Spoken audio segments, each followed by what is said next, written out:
Everyone tells you to invest every dollar. Max out your returns. Stay fully invested. And on paper, that sounds smart. But here's the part nobody wants to say out loud. Being fully invested can make you financially fragile. Because when everything is working, it looks like intelligence. But when things break, it reveals a lack of options. And money without options is not power. It's exposure. Most financial advice is built around optimization. Higher returns. Lower fees. Maximum compounding. But real life doesn't operate on spreadsheets. Real life is messy. Unpredictable. Emotional. You don't lose control because your portfolio underperformed by 2%. You lose control because something happens at the wrong time. A job loss. A medical issue.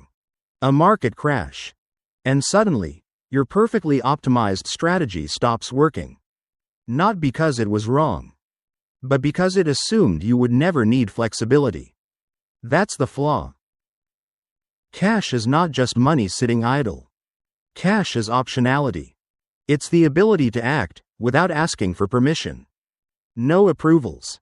No selling assets. No waiting for markets to recover. Just action. And that changes everything. Because wealth is not just about how much you have. It's about what you can do when it matters most.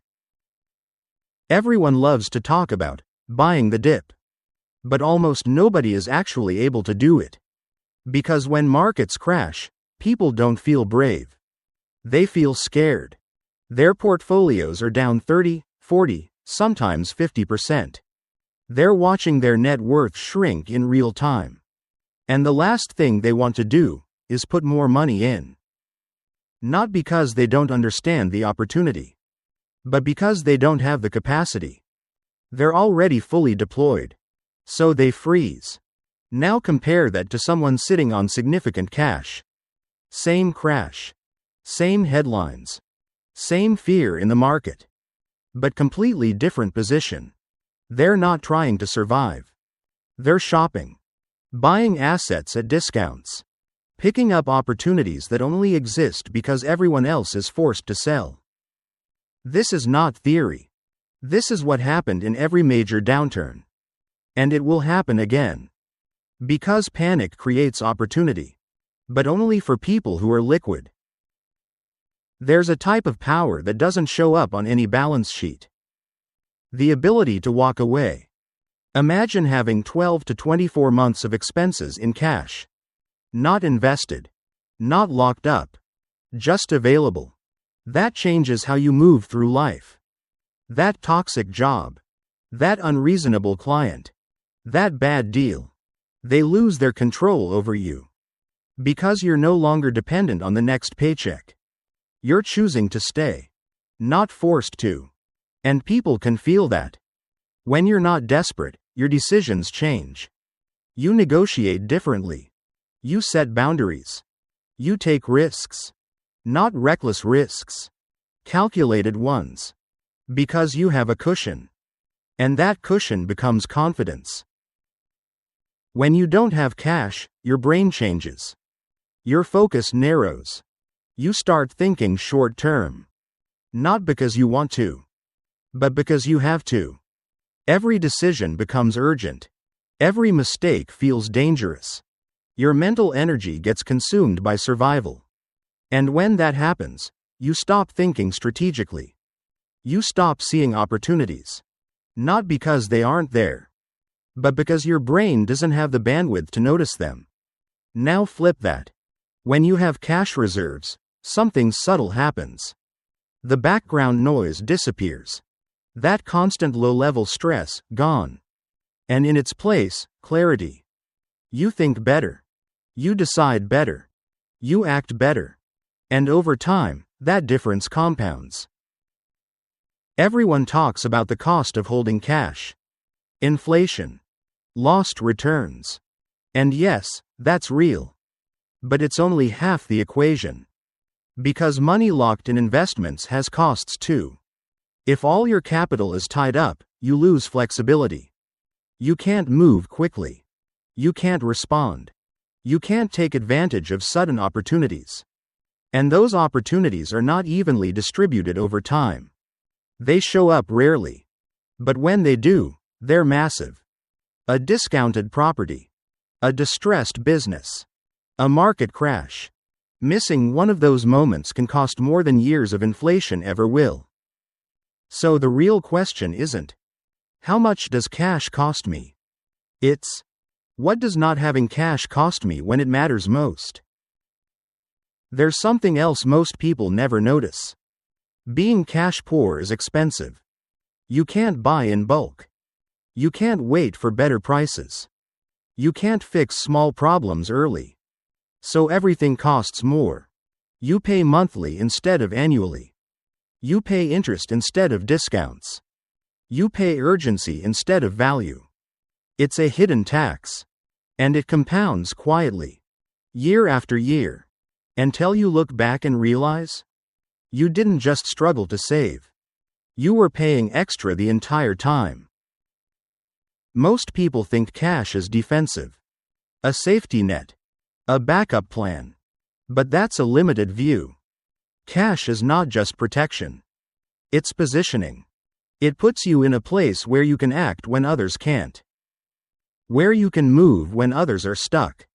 Where you can take advantage of moments that define entire decades. The wealthiest investors understand this. They don't hold cash because they're afraid. They hold cash because they're patient.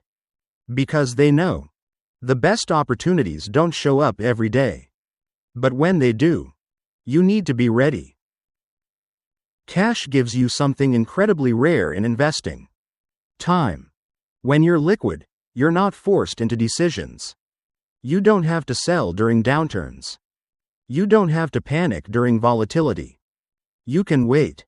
And waiting is where most of the returns come from. Because forced decisions are almost always bad decisions. And most people don't lose money because they picked the wrong investment. They lose money because they were forced to act at the wrong time. Cash removes that pressure. There's a reason you almost never hear this perspective. The entire financial system is built around one simple incentive. It makes money when your money is active. Invested. Moving. Flowing through products, platforms, and decisions. Not when it's sitting quietly in your account. So naturally, the messaging reflects that. Stay invested. Put every dollar to work. Don't let cash sit idle. And to be fair, that advice isn't wrong. But it's only telling part of the story. Because it optimizes for growth, not for control. And control is what actually determines how your life feels day to day. What gets left out is that constant optimization often comes at the cost of flexibility. And flexibility is what allows you to pause, to wait, to choose your timing instead of reacting to it. The system rewards movement. But real power often comes from the ability to not move until it truly matters. So the obvious question becomes, how much cash is actually enough? Most advice gives you a simple answer. 3 to 6 months of expenses. And that's a solid baseline. It protects you from immediate problems.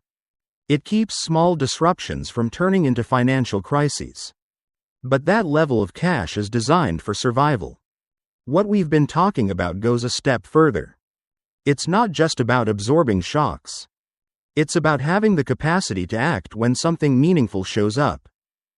That's where strategic liquidity comes in. For many people, that might look like closer to a year of expenses.